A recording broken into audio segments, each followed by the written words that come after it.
സൗജന്യ യാത്രയാണെങ്കിൽ ഞങ്ങൾക്ക് നല്ല സൗകര്യമാണ്. ഇതിന് അറിഞ്ഞായിരുന്നോ? അറിഞ്ഞു എല്ലാം അറിഞ്ഞു. 15-ാം തീയതി മുതൽ അടുത്ത മാസം 15-ാം തീയതി മുതൽ ഫ്രീ ആണ് യാത്ര. അറിഞ്ഞു. സന്തോഷമായോ?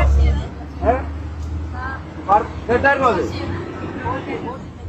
അതാണ് തൃശ്ശൂർക്ക് എത്ര പൈസ സാധാരണ കൊടുക്കേണ്ടത്? 364 പേർക്ക്. അപ്പോഴേ എല്ലാരോടും ഞാനും വേണുഗോപാൽ സാർ ഇപ്പൊ ബസ്സിൽ കയറിയത് നമ്മുടെ UDF-ന്റെ പ്രചരണാർത്ഥമാണ്. UDF ഗവൺമെന്റ് അധികാരത്തിൽ വന്നാൽ പിന്നെ ട്രാൻസ്പോർട്ട് ബസ്സിൽ യാത്ര ചെയ്യുന്ന സ്ത്രീകളുടെ യാത്ര സൗജന്യമായിരിക്കും.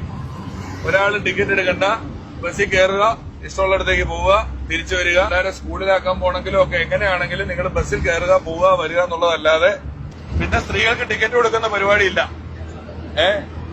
UDF